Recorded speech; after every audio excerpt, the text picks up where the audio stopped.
me to see so many Jains and young Jains gathering together to study Jainism. It's not very easy to find such dedicated groups, people who are organizing these things, supporting it, and actually reading and wanting to know about the subjects that I have already written about in my Jaina Path and other publications. The topic I am for today has to be Samyakto. Am I right? Or is it something else? What is the subject? I was told that I have to speak on Samyakto only. That's what's been requested. Huh? That's what's been requested, yeah. Who requested it? I mean, it's not easy to talk about something that after this I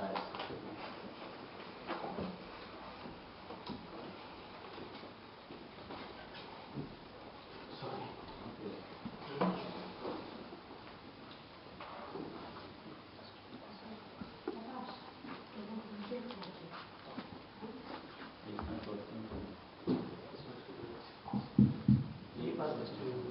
Okay. Yes. Okay. Whose suggestion was it that it has to be Samyakto? Your suggestion. Well, that's what is bothering me, because I was told by basically young Jains want me to speak on Samyakto, first Samyakto, as I have discussed in the 5th chapter of my book. And I said, for young people, this is not a suitable subject. It will be very difficult to explain this. Until I found out that the so-called youngs are not young at all. They are not young. In any case, now that you want me to clear something about Samyakto, let me first say why it is difficult to talk about something called Samyakto. There are certain qualities of the soul which are experienced by us. Jnana, for example. If you say, tell us something about jnana, well, you know what jnana is. You have got the indriyas and you know how you gain knowledge. And so perception and so on. Darshan is also under guna. Similarly, sukha is also under guna. Sata is a guna in a way. Although sukha is different from sata. Sata is physical mostly or mental. Even charitra guna is something which you can experience, because you can take charitra, you can take pachakhan, you can take, okay, I will fast so many days, I will take certain vratas, anuratas. So you know what you have done, you have taken it and you are keeping it. And you know when you are not keeping it. So at least you can talk about these things because you know about it. Samyakto is something which you do not know. First of all, we don't know what it is. You don't even know whether we have it right now or not. It's quite likely that you all may have Samyakto right now. It is quite likely that you already got Samyakto. You are in possession of it. You know, but you don't know when you got it, if you really have it. It is because of the difficulty of that ascertaining that the acharyas have given so many tests for that. If this happens, then you can think. So Ashta Guna Nirvichikitsa and so on and so forth, Nishanka Nirvichikitsa, various gunas that if you have got no doubt whatsoever in the teachings of the Jina, the tests were given. That if you have passed this test, that means you have got Samyakto. But that without that test, it's very difficult to say what Samyakto is and how do we acquire it.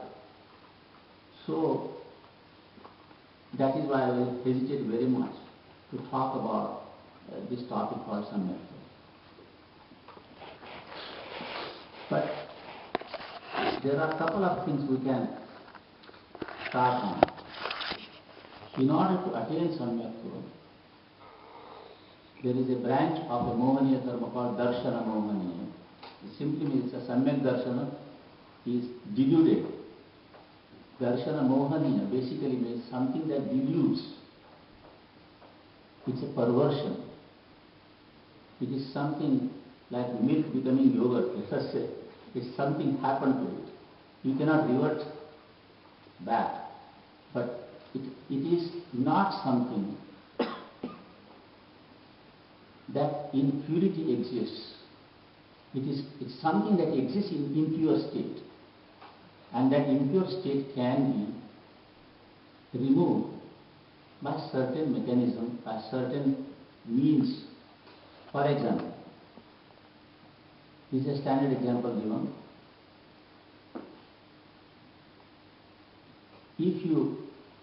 When you go to the mine to find gold, you dig whether it is whatever kind of mine it is, you dig that.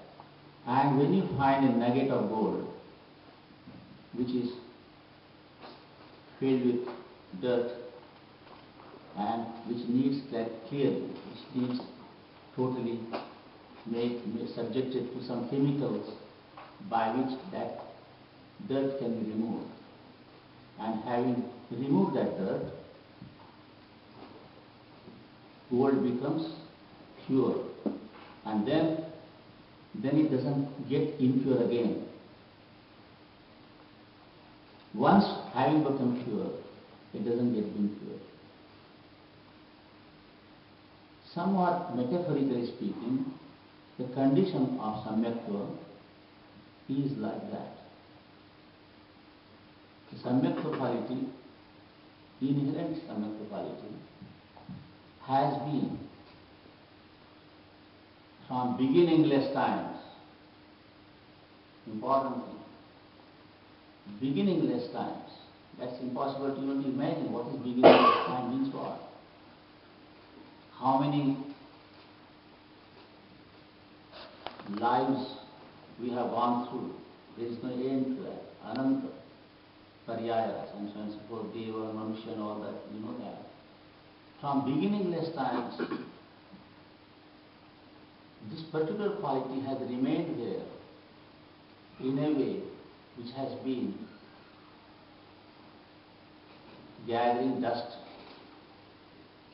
in such a way that it has changed its purity into impurity. And yet it is still there.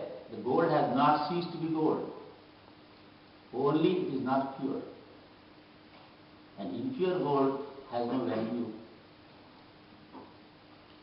It doesn't serve the purpose of for which gold is meant.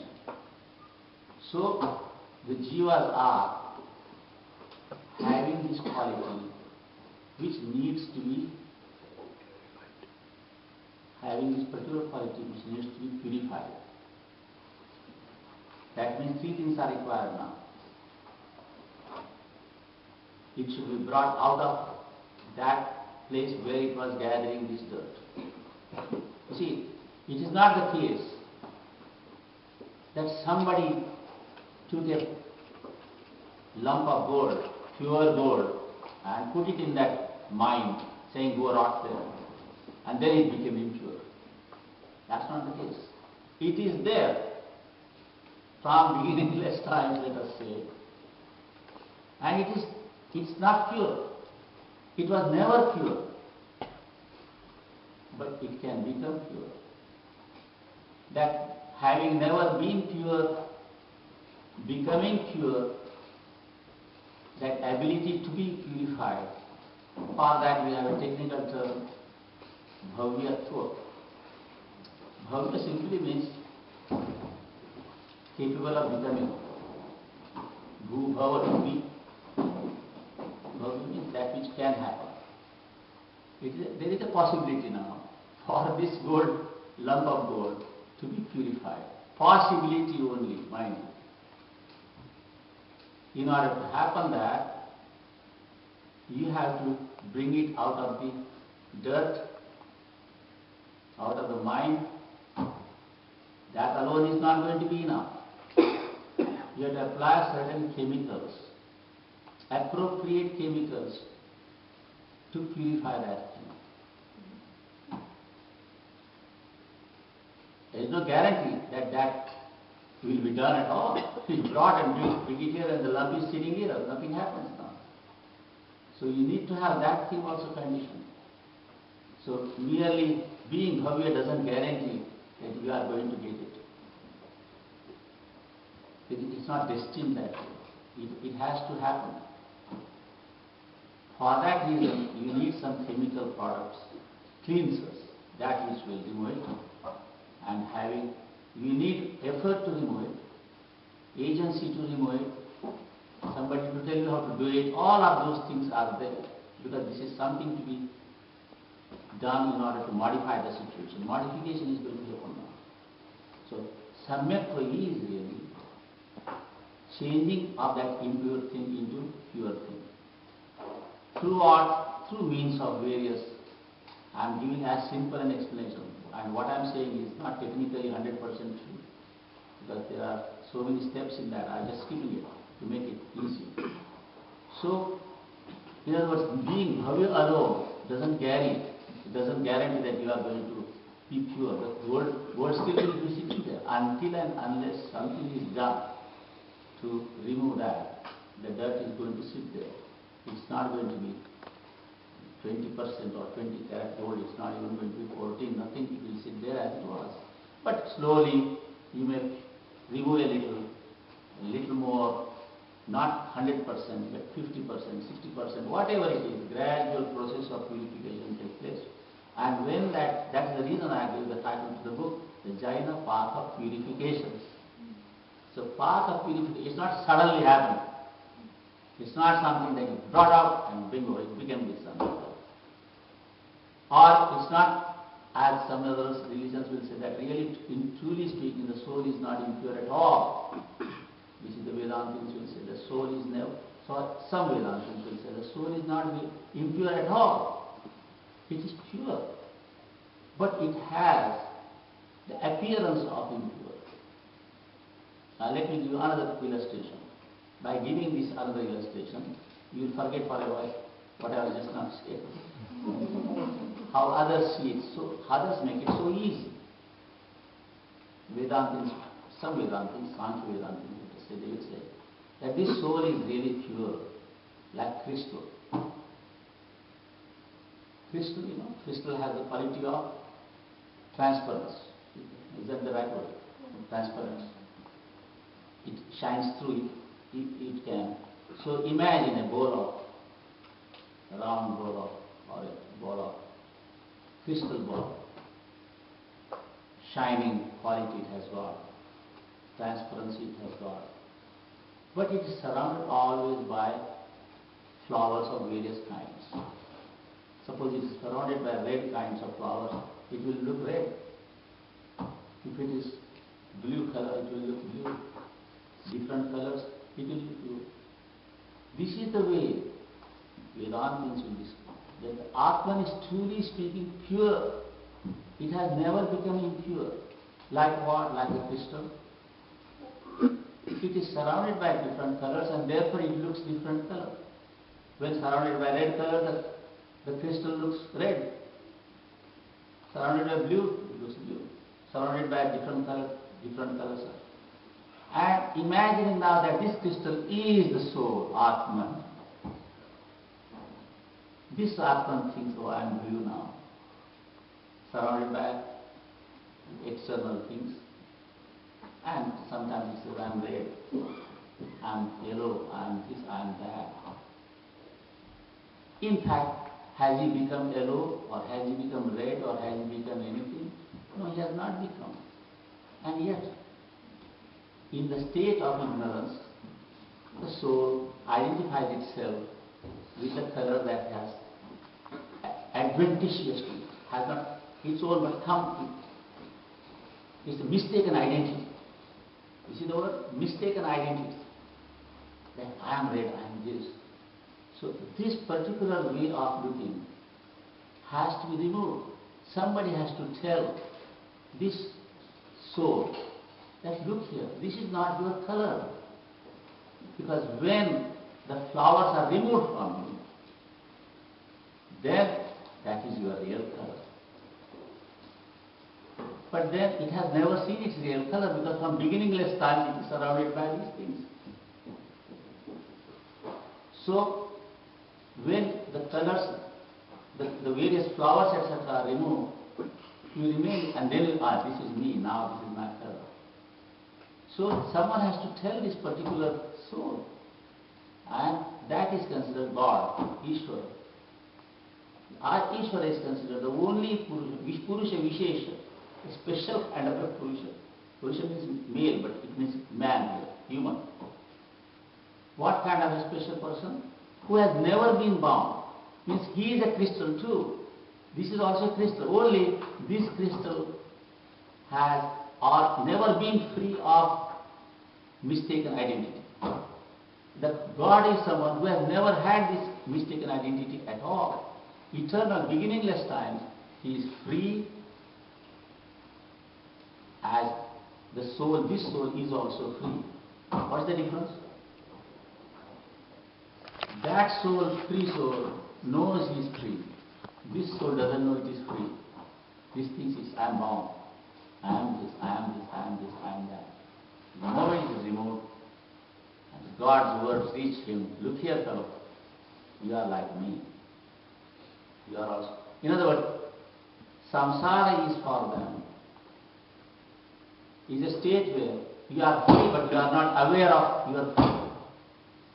You are free but you still think you are not free and behave as such. Now, the Jains will criticize this, Jains will take objection to it, Jains will any number of, for this you have to read books then. I am just showing you how others have made it very easy compared to the Jains. Now I am going to say something about Christianity also, because you are in this country, you are surrounded by a faith which is native to this country. You are guests here, you should know about that also. Do you want me to go or not? Yes, Do you want me to say something about that also?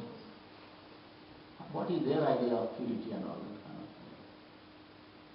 It will look very strange that I am talking to a Jain audience about Christianity, because I believe in it, that people who are now made home outside India, they should know about what do they think ideas of freedom for them, etc. So I can start with the Bible story beginning. But I am going to take some time in that. No one, has anyone talked to you about this before? In this hall or somewhere? You have chosen not to even hear it, because it will be mithyattva to hear it. So you have to know what other people think. They think of us as totally lost souls, bereft of God's freedom and grace and something. So we should know what they are and why are we different from them, in what way. I am not saying superior, different. Superior and inferior, that's something for each individual. Well, the story goes, if you have read the Bible, and you better do, the Bible is a beautiful book to read. It's really wonderful to read. It's really a history book. It begins God's creation. 5,000 years ago, people used to believe that God created 5,000 years ago the universe. There was nothing there. And God created, God first created the earth, water, air, fire, etc. Day and night and all that. Then He created a human being. Already God has angels and others, that's in the heaven and paradise or that world, where there were no human beings. So their story, I am telling from their story, I am not writing on my own. God then realizes that He needs to have something which is made in His image. That's the word, God's image. The only creature which is created in God's image is human being. And so Adam was created from earth. From earth He produced Adam by, let us say, blowing life into him, and man is created in the image of God. That is their word. It means something very special for them, that word, image of God. Man therefore is distinct from all other created things. Animals do not have image of God. That makes immediately animals were created as a food for or to serve the human beings. Animals have no souls. They may have life, but no souls. In their theory, I'm talking about. Whereas for us, wherever there is life, there is soul. Even we, it is a leaf of a grass. Not for them. For them, only human beings have souls in the creative. Therefore, for them, vegetarianism is not something recommended by them. God created it as for your food. See, I'm telling you, it's just don't follow that I'm preaching you. I'm showing so that you should be able to judge by yourself, compare why these people do what they do, why are they persuaded to do what they are doing. For them, animals were created as food for them. And so they do that, and they don't have any pang, feeling of so many mad cow disease happened, how many cattle were perished, isn't it? They were destroyed. Did they shed a tear or two for any of them? Maybe for the pounds lost. But this is the reason, because animals have no life after death anyway. That's the end of life. Life is there, but not soul. That's a distinction to be made. So for Adam, he became very poor, so God created out of his rib, according to them, one female, that is Eve, we know now, and told them, having created, now God tells them, this is all in the Bible, that there are two trees in heaven. One is tree of knowledge, and another is tree of life. Tree of life gives you immortality, no death, because there is no body. There is no body which can die. In heaven there are no bodies. Life, eternal, infinite life. That's what the gods in that area they have. Human beings, and the second tree was called tree of knowledge. Knowledge of what? Knowledge between good and evil. That knowledge between good and evil, the moral choice that we make, that is called the tree of knowledge. And for some inscrutable reasons, God tells Adam and Eve, do not touch this tree of knowledge. They are, until then, they are like the other beings in the heaven, immortal. Adam and Eve are immortal, because they are also like the other angels and other beings in the heaven.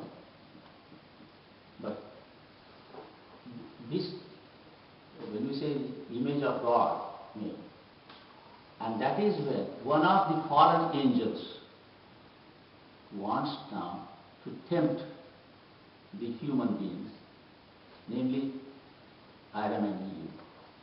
And so, according to their story, how the fallen angel, whose name is Satan, you follow? Devil, Satan, this is the fallen angel who has stood against, according to their story, who has stood against God's will.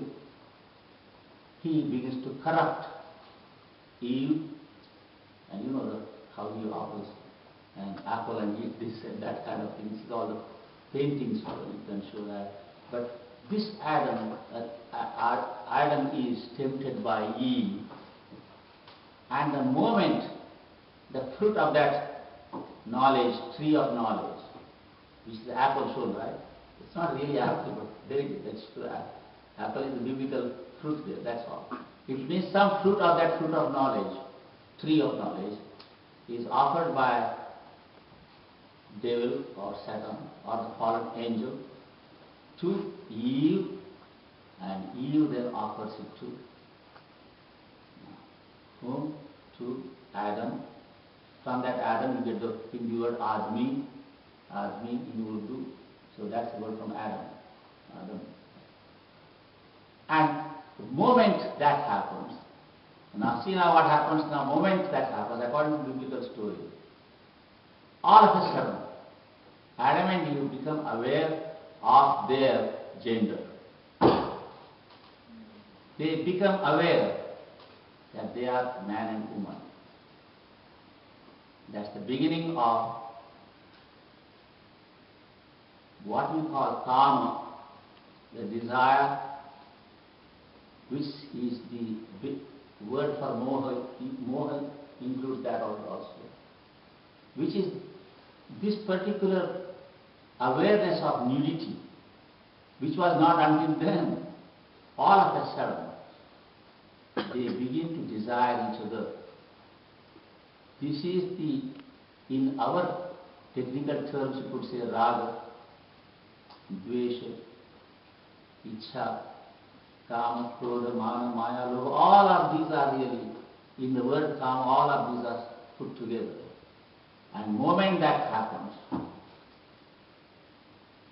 they have fallen from the heaven, because God discovers this. When God found out that they have disobeyed, number one, and have begin to recognize each other as man and woman, which was not until then, they were not aware of it, that shame is a kind of a presence of shame, indicates the presence of desires, carnal desires.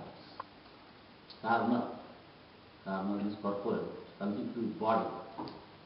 This is the beginning of samsara for Adam and Eve.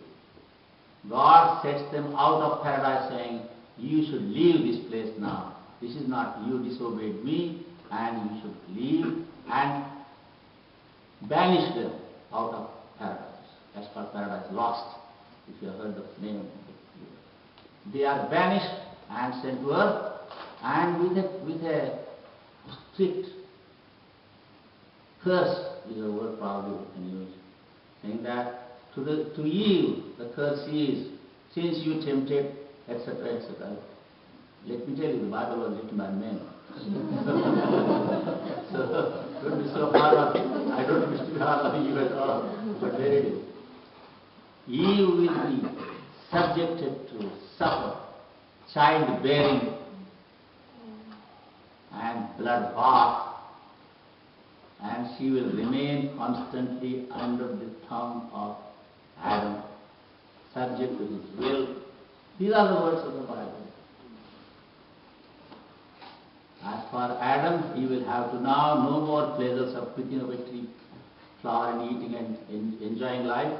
He has to go to the field, and it is with the he has to work hard to earn his living, and they both will die.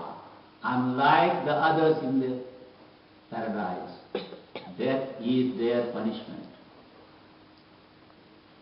So Adam and Eve now are sent out and say that, look here, because you have done this, these succeeding generations of you, they will inherit this original sin. This is the word for original sin, which committed by Adam and Eve. Raga Dvesha, beginning of Raga Dvesha is the original sin. Until then there was not there. So this original sin will be followed in the bloodline of all your children. Anyone born to Adam and Eve is impure. They are subject not to God now, because they have chosen to betray God, disobey God. Satan, or the devil, who has been pushed down by God into lower existence, else, etc., he is going to be there, and now the human beings have to choose between God and devil. And therefore, this is the choice made for them. They have to make on their own, and it is believed by Christians at least.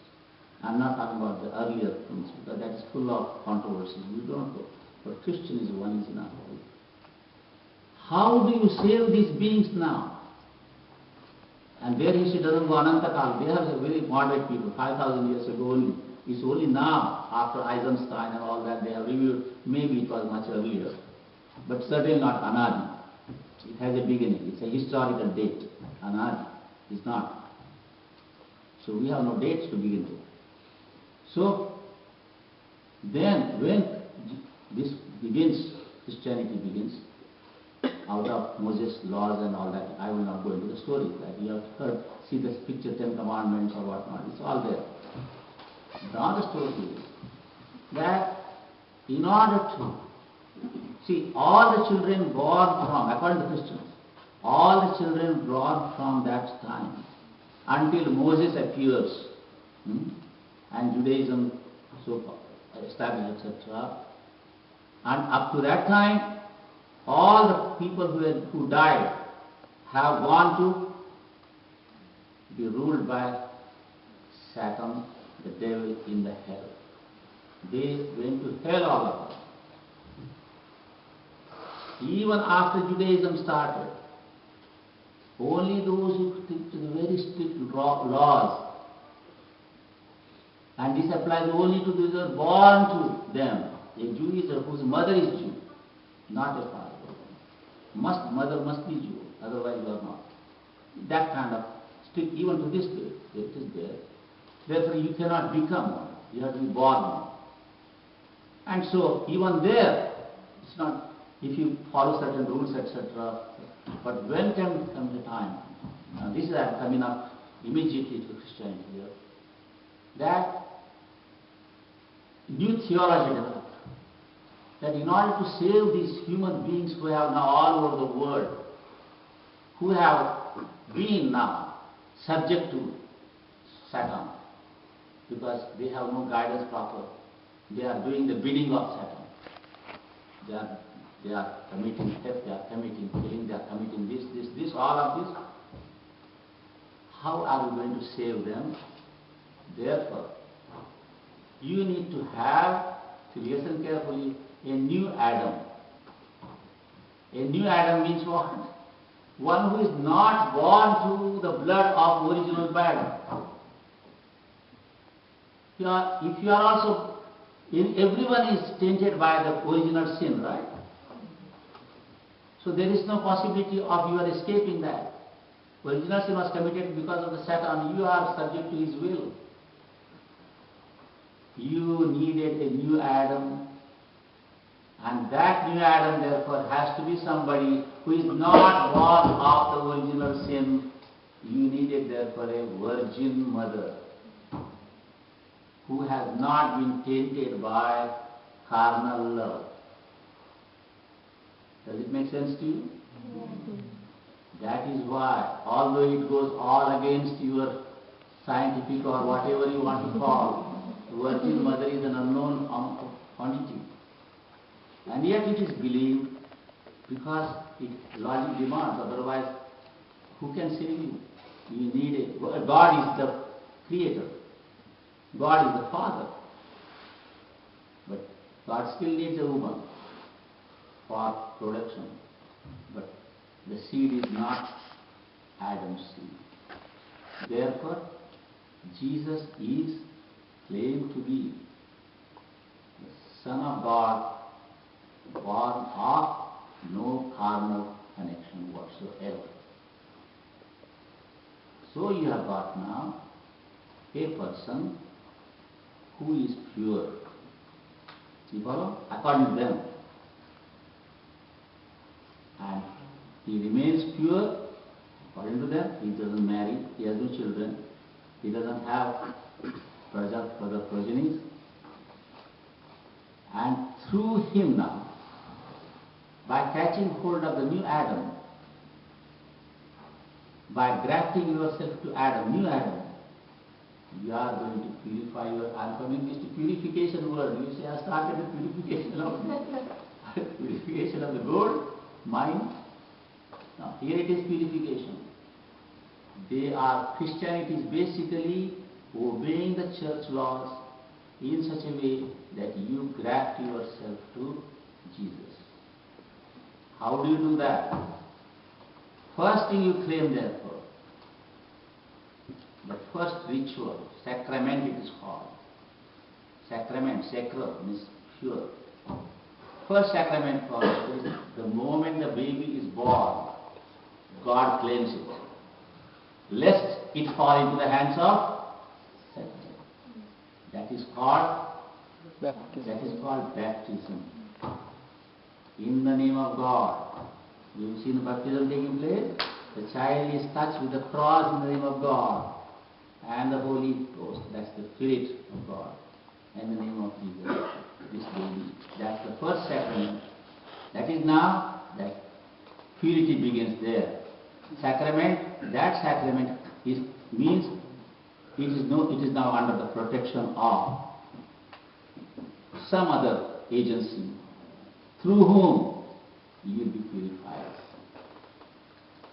I am going to be very simple and go straight to the point now. This is the sacrament. Therefore, a Buddhist, a Christian is one who is baptized as a Christian, not otherwise. And baptized means there you consider that this is the way for me to get out of this original sin and the death that is going to come. And death, and after death, totally destruction in the hands of the Satan. Instead, I am going to get what Adam lost. When I am dead, I can be reborn in the heaven, and there it is, life eternal. Otherwise, these are the words, anyone who is not baptized or otherwise is not receiving the sacraments is doomed to go to hell. Not even doomed to go to be burned forever. No matter how morally sound you may be, how virtuous you may be, you are still tainted by the same original sin. Right? So they don't make any exceptions.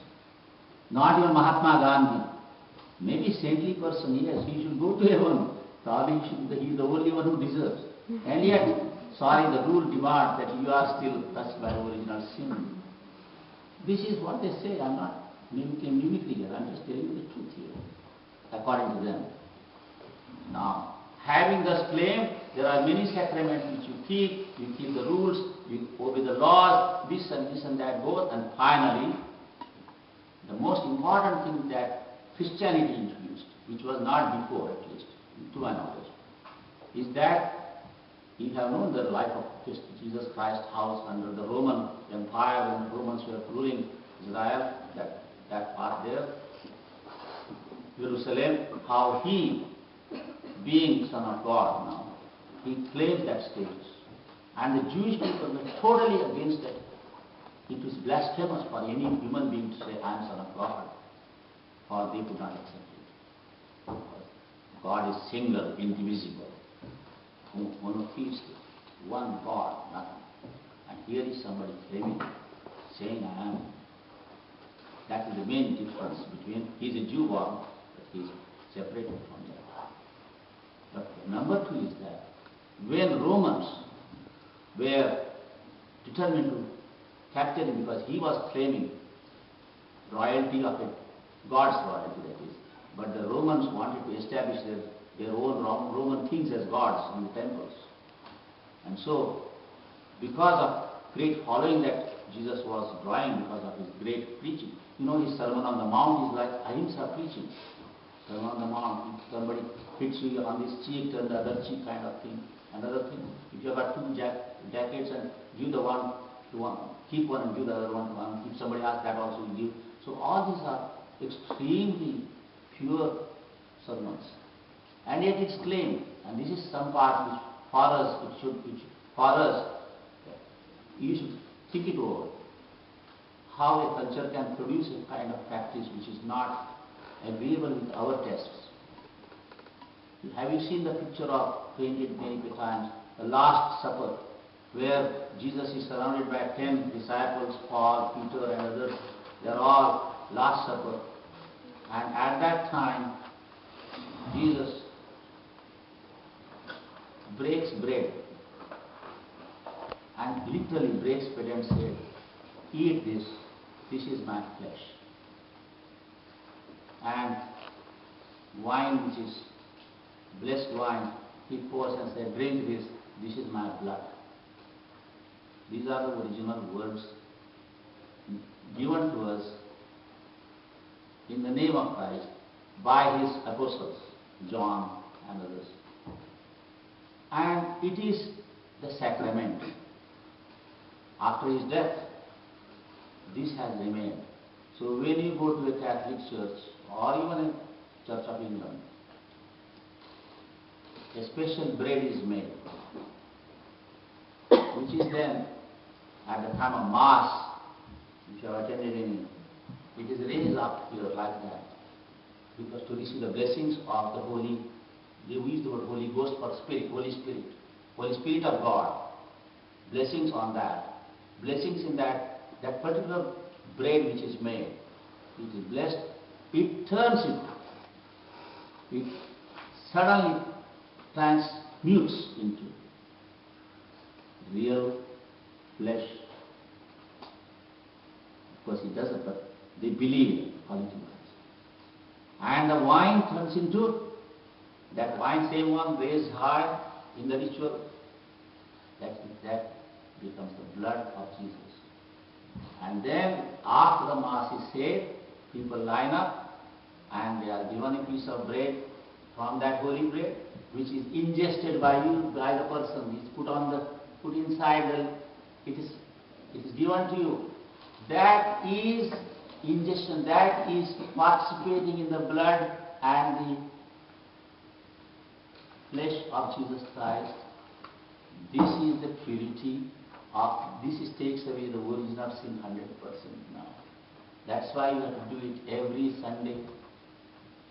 There are other sacraments. You have got confession, you have got so many other things. But I have showed you just this one. That this is something, to the last day of your life you do it, and at the last moment of your death, this is administered to the believer. And people believe that after that, because you have chosen, your purification has taken place, your original sin has been removed from your system. Your soul then raised, and then what? Then hallelujah, forever. You stay there. There is nothing happening. Atma Jnana, where is the word of Atma Jnana and all that? Whereas in India, not only Jain, not only everyone, all Vedanta, it is Sankhya, it is Nyaya, it is Buddhist, it is any Indian system, it's all based on Jnana, Atma Jnana. Whether Vaishnava, anything Shaiva, they also the same thing, Atma Jnana. Know thyself. That's the message. By knowing thyself, you will free yourself. Whereas when you read the Bible, for them, which is very, I must say that, they are strictly following their religion. And they really quite pity us, thinking that poor people, they think it's their duty to save us from us. They want you to participate in the flesh and blood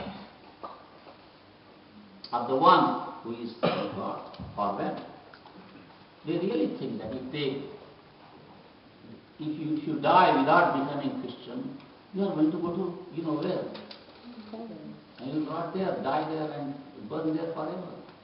They want to be a good favor to you. So, when you come to the Indian side, the word you hear again and again, everywhere, Atmanam Vidhi, know thyself. I am Atma, Brahma. This Atma. Atma Jnana. Whereas when you come here, whether it is Christianity, whether it is Judaism, whether Islam literally means surrender to God. I am not going to Islam part. One should not talk without knowing what they are believing. Let them talk about themselves. But one thing I will say to you, that they all are united in one thing. Whereas when we say, know thyself, Atma, they say, know thy place. Who do you think you are? I am God. Know thy place. You are nothing. What should you do? You should obey. You disobeyed me, that's why it happened like this. You should obey. I am showing you now. You can correct yourself now. This is the purification that they believe in. And they believe this is the way to attain everlasting life after death. What happens there, we don't know. There's no need to talk about it. They don't talk before, they don't talk after. But there it is in between, that human beings have to make a choice now. between Satan and God. It's not simply good and bad.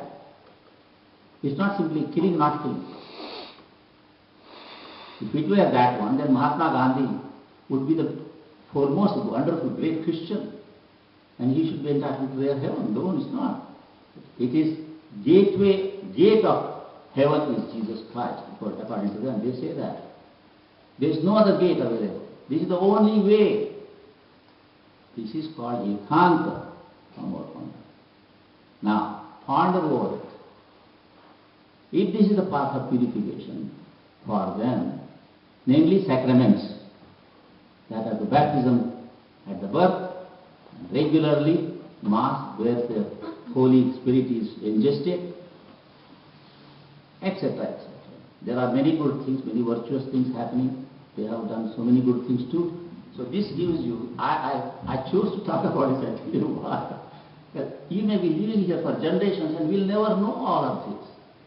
You will never see, you would not have entered church to see what's going on there. And what do they think of us? They do think the way I just explained to you, and they therefore consider themselves, it's their duty to convert you. To be a Christian is, they think they are out of kindness, even if it means to kill you. Because at least when you, as a Christian, you will not be going to hell. That's really Orthodox people, they believe in this way. Having said that, now let me turn to Jaina thing. You didn't expect this today, did you, from me? So, I've been asking Mr. Yeshubhai, what is this? What you asked me to talk about something about which I don't know much to talk about. I can write about it, saying something like that. Do you have any questions on this part? You get a 5 minutes break now. If you have any questions, ask now on this. Have you heard this before or not? I'm sure you must have heard, you must have seen, you must have more than once probably approached by many people who would like you to think about it. It is easy to, isn't it? You don't really have to do many, no fasting is required, no vegetarian food is required, no giving up many of the things required. It's a very simple life based on purely Shraddha and certain sacraments you do. So it is easy that way too. Same is probably easy in the Vedanta when it is here that, like that crystal ball, that you are not bound at all. You are mistaken, you think you are bound. You are free, but you are not aware you are free. You are aware, you have lost awareness of freedom, not freedom itself. That's another side of ekanta now, where bondage itself is denied. At least these people affirm that there is something called original sin which started all these things. Even Adam behaved in a way, strange way. Strange in the sense that it had not been before. There is a beginning of that, because of which all of this. But mind you, what a terrible punishment for a small, departures from the normal behavior in heaven. But there it is. They believe in this. So Vedanta, the other way, if you go to Ekanta, another one, there is that Vedanta, namely not all Vedantas. There are many different Vedantas who do not agree with that one particular Vedanta. We say that the Sankhya Vedanta really, that the soul is never bound, but there is the mistaken identity of bondage because of the surrounding thing, and if body were near God, etc., etc. And so therefore all you have to know is know thyself, you are free and go. You say I am free and you are out. Because bondage is not real. It's imaginary, it's self-imposed, or it is what one may call, it's a projection kind of thing. So both sides are, to some extent, sort of ekanta here. And the Jainas therefore say, indeed, this samyaktva, whatever it is, has been changed into something which have to become, it has become, don't say it has become impure, it has been impure all the time. Becoming is a time, it became at a certain time. It never was like that. It has been like that all the time. There is no beginning, it is beginningless. So therefore, this particular samyaktva, what is the name you give for that when it is impure? you call it mithyatva. And now that mithyatva has to be removed, various procedures are given, and by removing that mithyatva, this particular gold that we have rescued from the mind and applied chemicals, it will shine through, so samyaktva can be attained. Immediately, first samyaktva will not be quite 100% pure samyaktva, but it will still be something that has been removed, rescued. What is the test of that? Now I am coming to the Jaina Dharma. This particular samyaktva, mithyatva words we are using, they are said to be governed by a set of karma, karmic things, which are specifically meant to delude this darshana. Darshana means samyak darshana, deluded, is mithyatva. It has that, it is responsible for that, and its beginningless time it is going like that. But it's always accompanied. Samyaktva is the mithyatva. First, mithyatva is invariably always associated. And that's the aspect which we have, which is easier to explain. The knowledge of the self in a deluded form we have now. We know knowledge, we have the Atma, but we believe in this Atma in a way, deluded way. But this is always accompanied by charitra moha.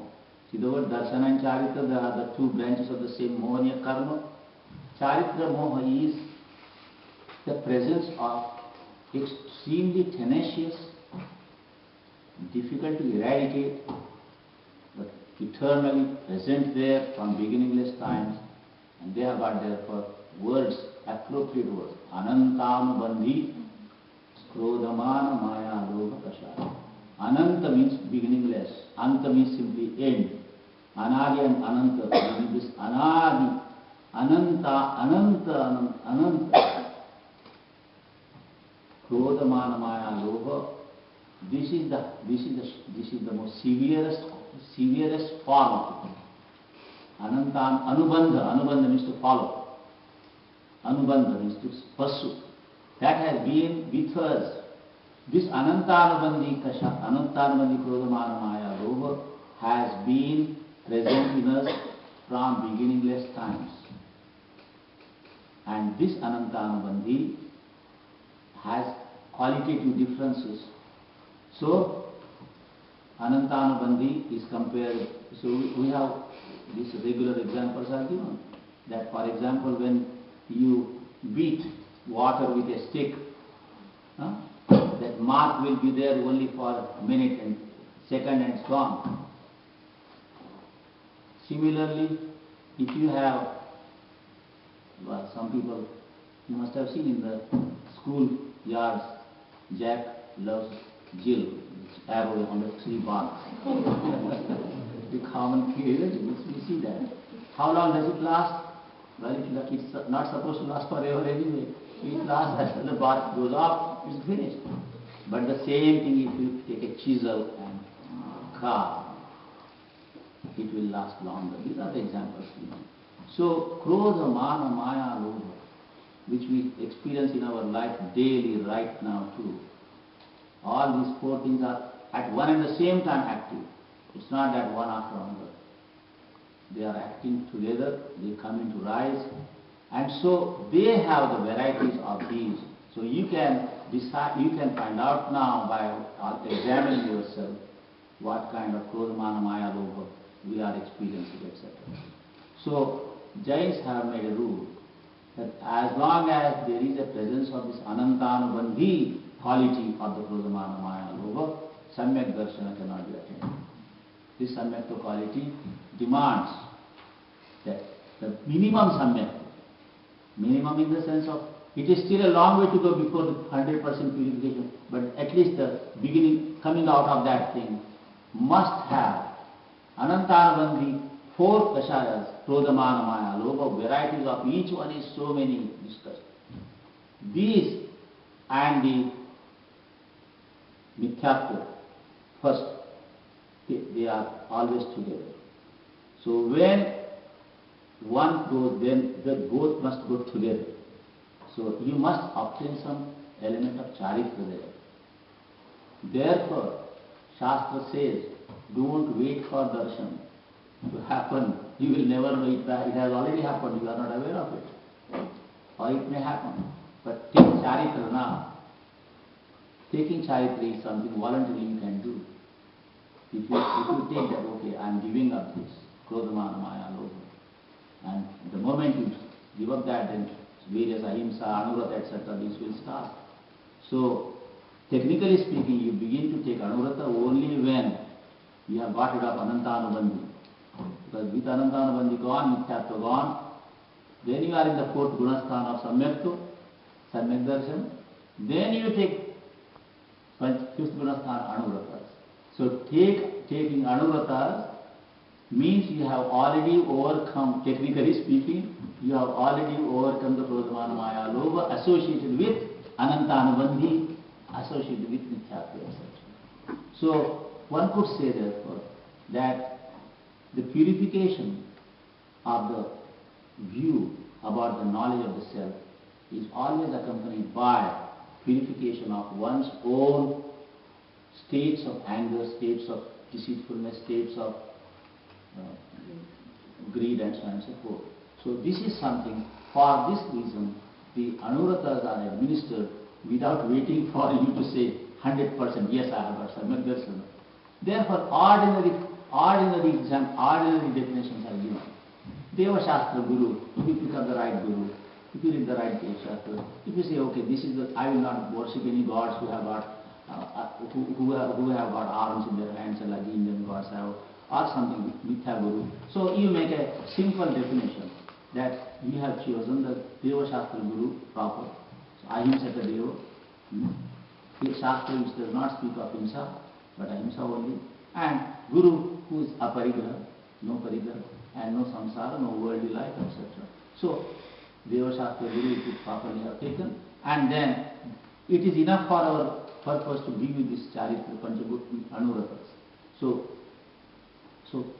let us say that what is there that you should know about Atman, Samyak Darshan, etc. The technical part of it is already in the book. It is same thing that you are capable of becoming clear. You are capable of becoming free from krodhamana, maya, lobha. Basically, that's what it means. So, if one were to now, therefore, first thing you have to remember that to some extent, because we have chosen to be vegetarians, let us say just one thing, I'm taking only one. Vegetarianism is a moral choice. Although for those who are, they are not vegetarian because they are vegetarian because of habit, because parents do the same thing with us. But behind that there is a moral choice. What is this moral choice? See, human beings can digest. Certain animals, elephants eat grass only or chew the trees, but they don't eat meat. Same with cows or goats. We don't know why. Other animals, wild animals, they eat meat only. Human beings, and I'm coming to something, don't take me wrong. Human beings can digest both vegetarian and non-vegetarian food. All our people here are eating it, thriving on it. Jains decided that regardless of the fact that we can eat both, we made a moral choice. We will not eat it because there is blood, because there is himsa, because there is hurt. This is moral choice. Moral choice is when you are able to do certain things and your body will not punish it if you do, because body, we saw others digesting it. And there are, moral choice is the word for this now. And I would say that that moral choice is now applicable to Satya, all those things are there. So from what I have talked today, I think I could just come back to the same one thing here, that from beginningless times this mithyatva has been there, And it is quite possible that you already have samyakta of some kind unknown to you. One test of samyakta therefore will be to lead you into some charitra. If it doesn't lead into some charitra, that means you still have anantanubandha, therefore you have samyakta. Samyakta which does not lead into some kind of even the basic root charitra is not samyakta. Because the sign of samyakta is freedom from anantanubandhi, etc. Freedom from anantanubandhi would mean you are proceeding towards the higher purification, which comes by higher mahavratas and so on and so forth. So this is the subject therefore I talk today is on the title of the book, The Path of Purification. And I have told you how the Vedantins would say, what I talk about purification is pure. Or I give you the other example of another ekanta in the middle of which you are living here, namely the Christians who have raised wonderful churches and who have done many good things to it. Think about it. And so here you are in the island, a small Jaina island, with our own thinking. So purification therefore involves both the viewpoint about the soul, how you think of your soul, in what way you live together, as well as at least a rudimentary minimum charity. And that minimum charity could be anything that you choose to take it as minimum. And with that I think I have talked more than I should. Thank you very much.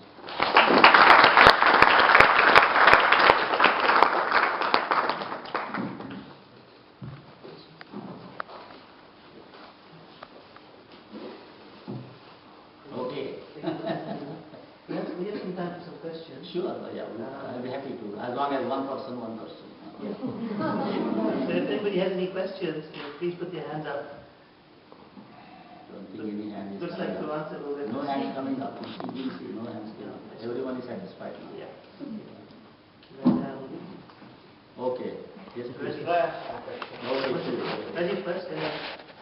Do you see any unification, like when you said about Jainism and Christianity? For example, you talk about the tree of knowledge, the tree of life, and in our Jain scriptures we have the Kalpa Vraksh.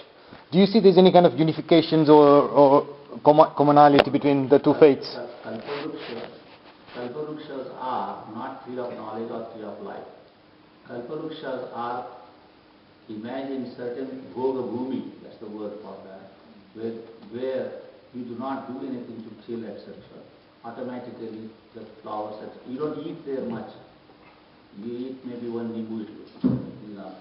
So Kalpavruksha is simply, it is no connection with tree of knowledge. That tree of knowledge doesn't have fruits to eat. As such we understand.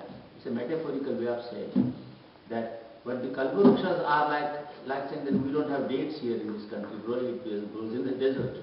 For them it is Kalpavruksha because there is nothing else grows. That's what they live on. So something rare thing is called Kalpavruksha. And then imaginary that it yields you fruits as well. These are poetical ideas. This is also should be poetical idea. What the Christians talk about should be taken. In fact, many scholars coming out of that faith who reject it, they say this is all paradise and all that. This is all poetical ideas. Why are you making it real geographical things? They are saying the same thing. But our Kalpavruksha, the Jains never say that these are some. Kalpavruksha are there because there is no need for you to do Bhoga Bhumi. You can't go to moksha from there.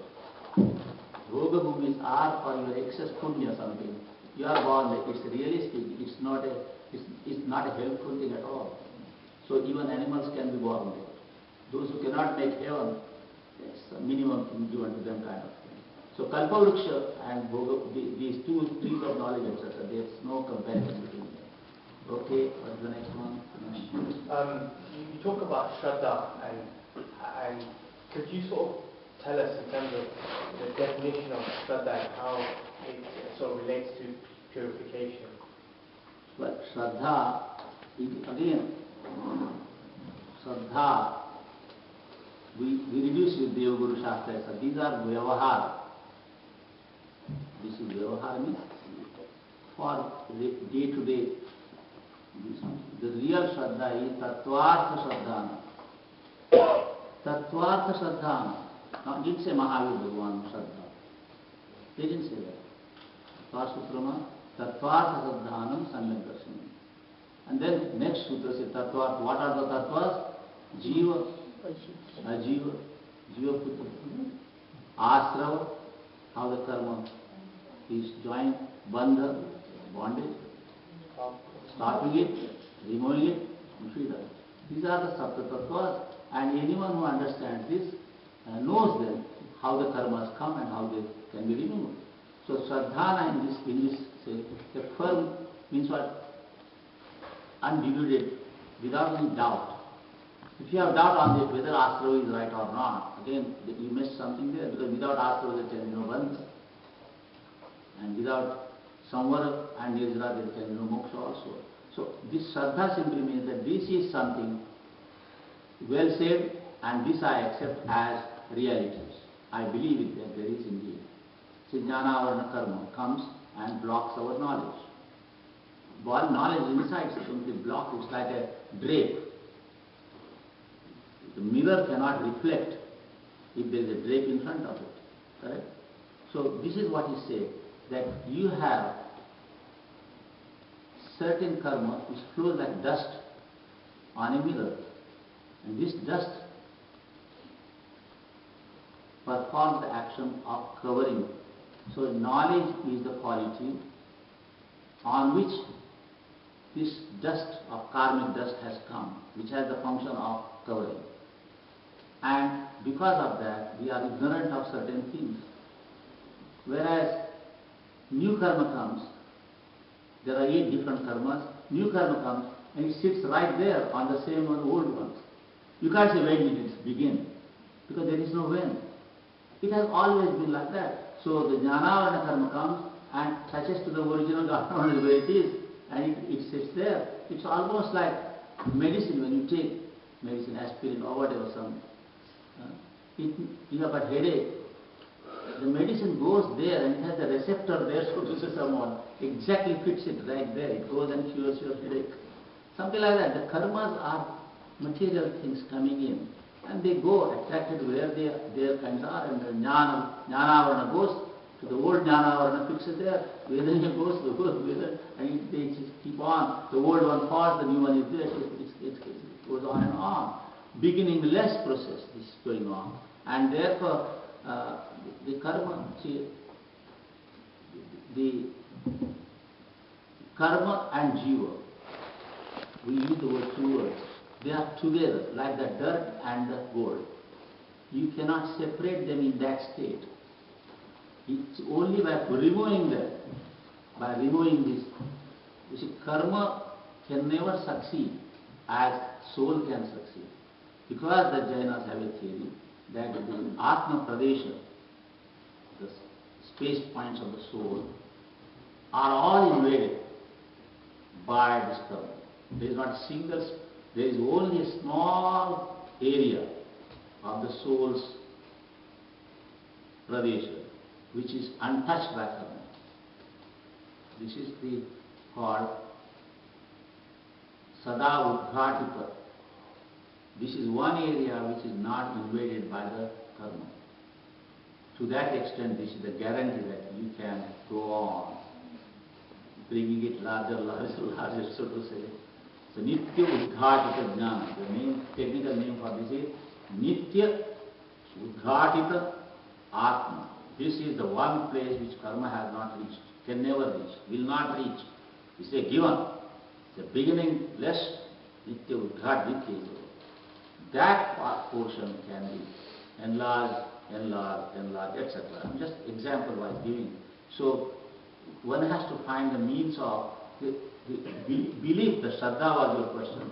Believe in that. If you believe in this, you are not asked to believe in any God. You are not asked to believe in any fate or some such agency which governs your life. You are not asked to believe in any particular Tirthankar, Bhagavan, Mahavir. There is no name. Pancha Namaskar mantra, where is the name of a Tirthankar? Just Arhat Siddha Upadhyaya, how many were there?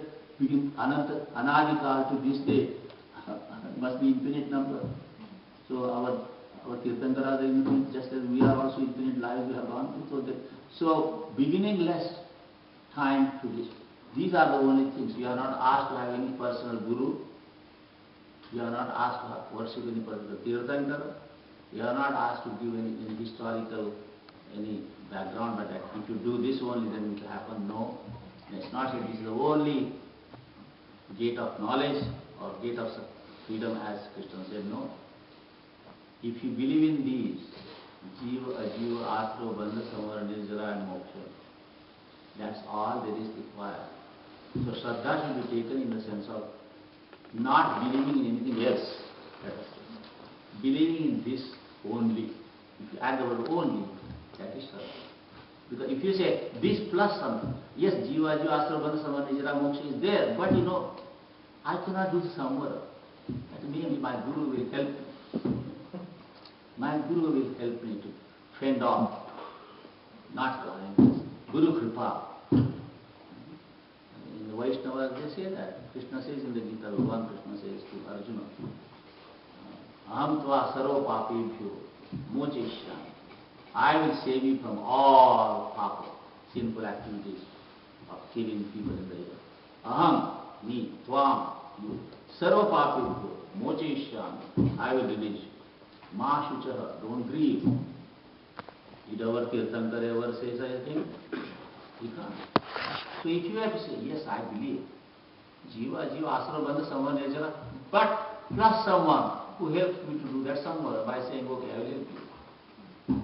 Our Tirthankaras do not help in that sense. Siddha Bhagavans are freed. They are not there to help us. Arhats, that's the first Arhat is worshipped and then Namo Arhantanam first. Because Tirthankaras are able to give us the knowledge and then this knowledge will free us. So Shraddha is to add something to this seven and then say, okay, I have somebody who helps me do this somewhere, which may be true. It doesn't mean that it is, but it is not a tattva, it's not a reality by itself. Even if the Guru is there, we are still bound. What about that now? So it is something we have to do ourselves something. What others do or not, whether they do or not, is irrelevant really. Yes, please. So what was your inspiration for writing your book and how old were you when you wrote it? Huh? What was your inspiration for writing this book? Where did you get your inspirations from? And how old were you when you wrote the book? How what? How old were you? I was not very old. I have never been very old. Well, inspiration is simple that I am a Jain. My parents wanted me to become a Jain scholar, no doubt. And since I mentioned there is if you open a page where I mentioned Digambara Muni in meditation. Have you seen the picture there? Digambara Muni in meditation. In the sadhus, there is a picture of sadhus. We come to it later. There is a Digambara Shvetambara sadhus on one side, Digambara sadhus. Do you find that? Digambara Muni in meditation or something like that? Huh? On what page is that? Huh? Yeah, you can see that Muni is in meditation. His name is Samanta Bhadra Muni and he lived to be 98 Bala Brahmachari. At the age of 61 exactly, he became a Nirranta Muni, Digambara Muni. And after the first days of Diksha, second day, after having given food to him, finishing his meal, he sat in meditation outside and somebody took a picture of that. That picture I have produced there. And when he came to know that I am writing this book and planning pictures, collecting pictures, he told me, you can't do that. Don't give my name. If you must do, I can't stop you, but don't give my name. I didn't give my name of it. I simply said Digambara Muni in meditation. That Samartha Muni is the one with whom I had the great good fortune of studying under his supervision, let us say. And he was a graduate of Wadia College.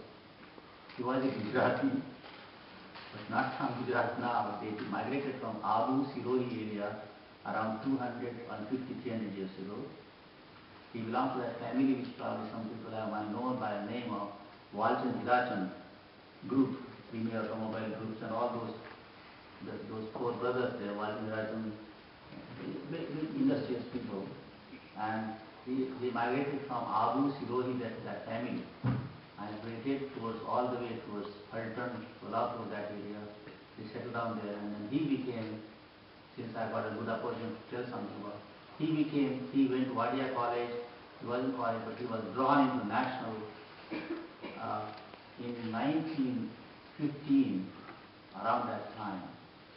He and three of his colleagues, classmates. His name is Devchand Kasturchand Shah. And they came originally from Sirohi state, somewhere near Abu. Migrated. They spoke Gujarati at home. And he and the four others were involved in a political movement in those days. They went to Jaipur and inspired by a Jaina leader, Arjun Lal Sethi, his name is there. One of them was captured into some kind of throwing a bomb on some British person. And he was taken into custody and literally hanged. And so the remaining four, of whom Devchand was one, they decided to give up their education and dedicate their entire life totally for the country's uplift. And they said, okay, we did something wrong here, we are Jains, we will concentrate on Jain. And this Jain community will spread. And so they established a place for ashram, where English education plus regular education, Dharmic education. And I had the good opportunity of being admitted to that. But I myself am not Gujarati, although I speak Gujarati. I'm not Marathi, but I had my education in Maharashtra, started age in Maharashtra. But I come from south. You have seen the Shravan Belula image, go still further, that's one more deeply there. And there is a picture of that also in the temple. So your question now, long and short, I speak to your own teacher. That he is somebody whom I think is a real guru for me in the way Jaina described. It doesn't mean others are not, but I know that this person is, and he led a very remarkable life. Many good life in educational systems only, but teaching also same thing. His wish was that I went into Buddhist studies, into Sri Lanka, 2 years in Buddhist temples and Buddhist. And so he was disappointed. He said that we trained you to do something with Jaina.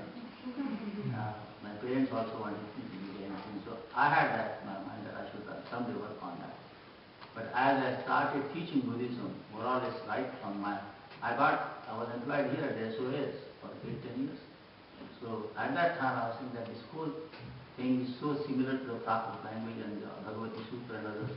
So I should study this entire material, Shvetambara Agama, complete in the original Prakrit. Jain Digambaras I had read earlier. Buddhist Pali scriptures I had read. I thought this book, something like this, will go well to balance what I have done about Buddhist studies and Pavitra law. So this is the thing on, and then when I went to show this book at a stage of studying, that I want to give this, there is a group photo of Digambara Muni, Shvetambara Muni is there, completed, and Therapantha. At that time I could not get Acharya Deep Tulsi. There is a picture of nuns in there, Sadhvi of Therapantha, in which the your Sadhviji, Chief Sadhviji's picture is there. For Stanakwasi Anand Rishiji Maharaj's picture is there. So I brought them all together. And this particular Samantra, when I mentioned this thing, he showed, how could you even think of doing like this? While I'm alive, why do you want to put my name? Well, I didn't do the name. But in this edition, which is the revised edition, at the end appendix I have given information. Because there is another Muni there whom I would consider another equally, is not the right word, but I don't know anything equal. Truly great Guru is Punyaviji Maharaj. And his picture is there. He is giving Diksha to a nun. You know, Sadhviji ne Diksha taken at the time. Did you see that picture? Punyaviji Maharaj? The Punyaviji is the one who really has established that for entire Lalbhai Dalpat Institute in Ahmedabad. He collected thousands and thousands of manuscripts from Shastra Bhandara. A very great man. I had the good luck of Pandit Shukraji. Have you heard the name? Pandit Shukraji was a person who came from originally Sthanakvasi, came from somewhere near Kutch, that area. He became blind at the age of 16 or 15 by smallpox. And then he studied Morbi, and then he was sent to Agra and other places to study logic with the Pandits, with great knowledge. And for some 30 years or 40 years, he taught Jainism at Banaras University. Yes. It was employed not by the university but by great family, Goswal family called Singhi Jain series, etc., Calcutta, Bahadur Singhi. He established a small Jain chair for him because students are not there, 1 or 2 students will come. And so he maintained it. And during his life, his students can only read to him. He wrote 40 books. And part of the time he joined Mahatma Gandhi movement. He was in Ahmedabad, which was Vidyapith with Mahatma Gandhi also. So when he finished with Banaras University and he was returning to come to Ahmedabad after retirement, after he was even 70 years old, much more than that. And he was returning to settle down in Ahmedabad. And by some luck, after my college education, to be honest, I came to know him. And he said, come with me in Bombay. And he said, we went together to Ahmedabad. And I settled down in Ahmedabad with him. And I had the good luck of walking him every day, 6 to 7:30 in the morning, regularly. Walking, holding his finger and walking to Sabarmati Ashram, from that ashram road and come back. And this is where I learned from him a lot of things. And Shukraliji was one of those great scholars about sectarian feelings and other things. And so Punyaviji Maharaj, another one I could say, example wise. So this is I am mentioning to you that among the Jains there are quite a few people. I came to know only 2 or 3, I gave you the names. So I thought that I have written on Buddhism, various other things, but this is something for Jainism. I thought you asked the question, I thought I should. My parents were not there at that time to look at it. So when this book was published, they were not there anymore, but they would have been very happy now. But I was able to at least show him that I am writing something. Which he said, that's a good thing, but where did you get this Guru Buddhi to put pictures? Professor Jain, I'm going to make my story very unpopular. Okay. Well, thank you very, very much. Okay, now that I have said this to you, let me say how wonderful it is. Please, thank you very much. And maybe you will all read some portions of it and will get something out of it. It will be great reward. Okay.